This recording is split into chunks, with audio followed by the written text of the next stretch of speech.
Na escuridão, tudo fica mais difícil. Você não sabe direito para onde vai, você não sabe se vai bater em alguma coisa, você não sabe muitas vezes nem o que está fazendo. Porém, quando você traz luz para a sua vida, você consegue ter um entendimento maior do que está à sua volta e tomar a melhor decisão. Este vídeo tem tudo a ver com isto, já que eu vou falar sobre o iluminismo.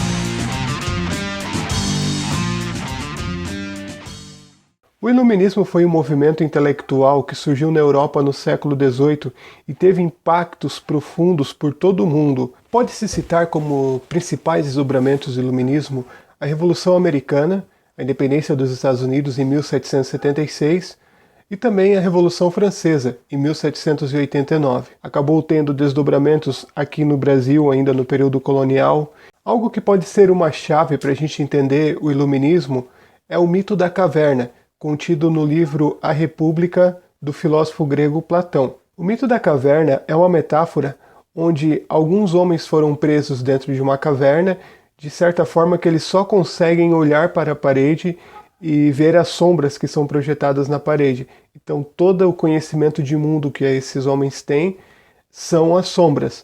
Porém, quando um deles consegue se soltar das correntes e sair da caverna, e ver a luz do sol, ele começa a enxergar o mundo realmente como ele é. Ou seja, as sombras que são projetadas na parede, elas simbolizam a ignorância, a falta de conhecimento. E a luz simboliza o conhecimento. E é justamente isso que é o iluminismo.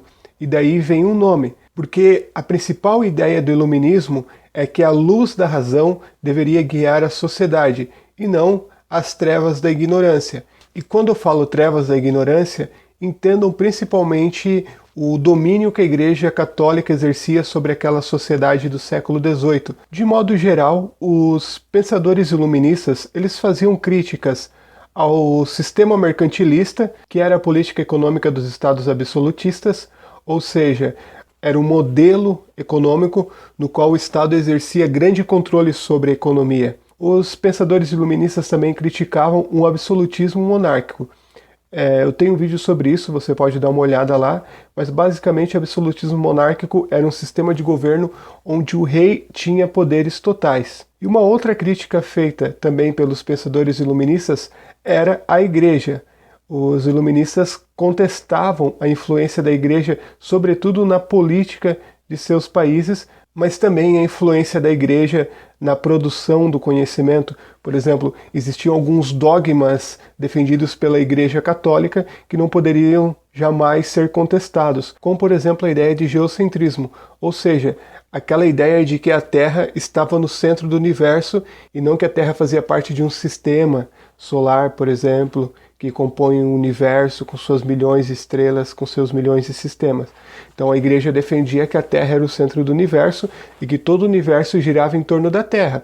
E todos que contestavam isso poderiam ser acusados de heresia. Esse é só um exemplo. Haviam vários conhecimentos, vários pensamentos, vários dogmas da Igreja que iam contra ou que batiam de frente com pesquisas que estavam sendo feitas na época e com as descobertas que estavam sendo feitas na época. Os pensadores iluministas, eles defendiam as liberdades individuais e as liberdades econômicas. Se eles criticavam o mercantilismo, eles defendiam o liberalismo econômico, ou seja, a ideia de que o Estado não deveria intervir na economia e deveria deixar a economia por conta própria. Outras ideias também defendidas pelos iluministas dizem respeito às liberdades individuais, liberdade de expressão, direito de ir e vir, os direitos que são fundamentais hoje, que para nós parece que existiram desde sempre. No período deles não era bem assim. Vivia-se o antigo regime, onde uma sociedade ela era extremamente hierarquizada entre os três estados, né? O primeiro estado, o clero, o segundo estado, a nobreza, e o terceiro estado, o que sobrava, burguesia, camponeses, operários, faziam parte do terceiro estado.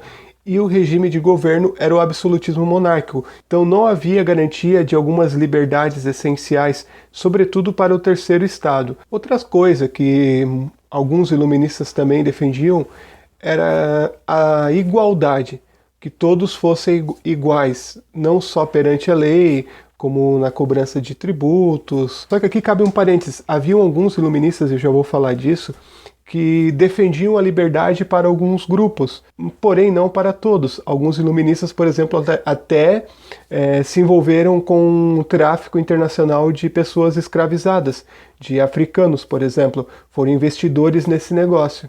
Outra ideia defendida pelos iluministas diz respeito ao antropocentrismo. Se eles eram críticos da igreja, eles eram críticos também do teocentrismo, ou seja, a ideia é que Deus deve estar no centro de todas as relações humanas. Os iluministas, eles defendiam o antropocentrismo, ou seja, a ideia de que o homem deveria ser o centro de todas as coisas, que tudo deveria partir do homem. Todos esses ideais, eles diziam respeito, sobretudo, aos anseios da burguesia europeia do período. Cabe destacar que estava havendo o desenvolvimento das manufaturas europeias, então a burguesia europeia estava enriquecendo cada vez mais, como vinha acontecendo desde a época do renascimento comercial, do renascimento urbano, e a burguesia passava a desejar cada vez mais maior participação nas decisões do Estado, o que lhes era impedido de acordo com o regime dos 3 estados, né, de acordo com o antigo regime, já que a burguesia fazia parte do 3º estado, que era aquele estado que não tinha direitos políticos e que tinha que pagar os tributos para sustentar os 2 estados acima. As ideias iluministas, elas se disseminaram rapidamente pela Europa. Os principais pensadores iluministas, eles eram franceses, porém haviam também alguns iluministas na Inglaterra. Alguns monarcas, com medo até do avanço dessas ideias e de perderem as suas coroas, ou até mesmo suas cabeças, como aconteceu com o rei francês, por exemplo, eles acabaram adotando algumas ideias iluministas, porém sem deixar de ser reis absolutistas. Esses reis que adotaram algumas ideias iluministas eram chamados de déspotas esclarecidos. Por fim, cabe falar um pouco de alguns pensadores, de alguns filósofos iluministas.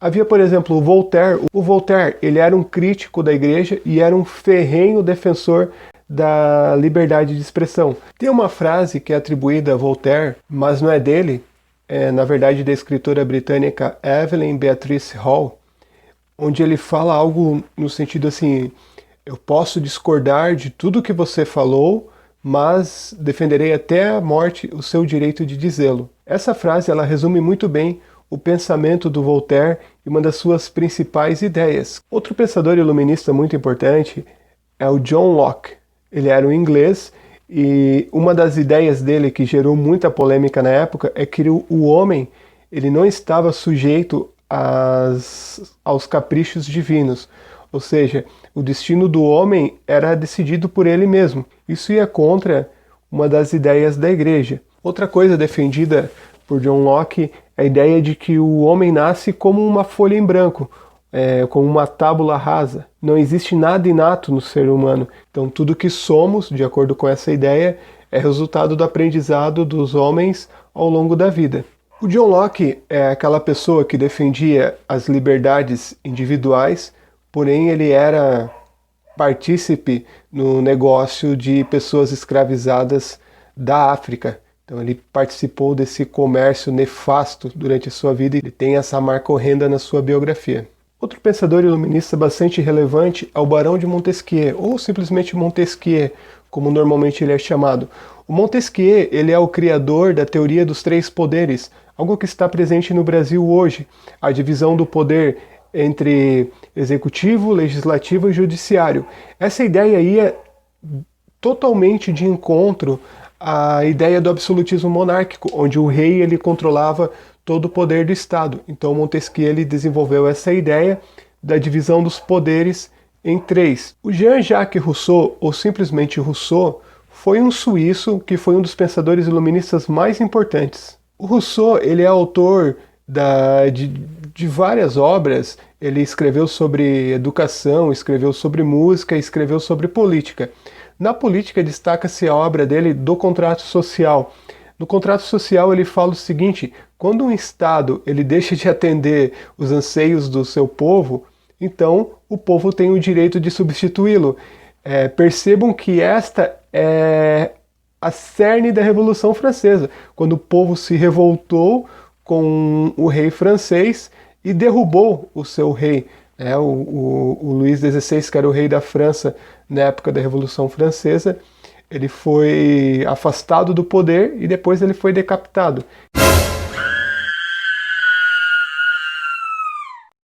Então, essa ideia de o povo assumir o poder ou o povo derrubar o poder já aparece no contrato social do Rousseau. Por fim, ainda cabe falar de outro inglês, do Adam Smith.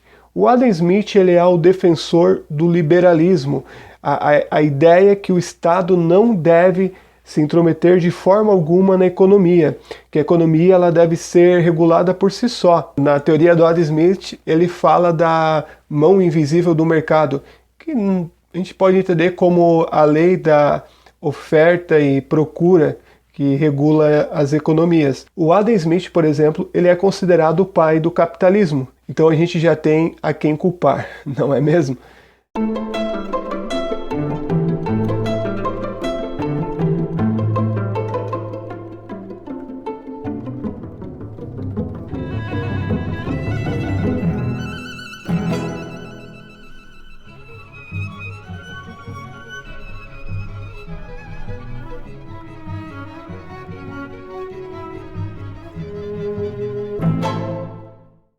Muito bem, espero que vocês tenham gostado, espero que tenham entendido o que é iluminismo.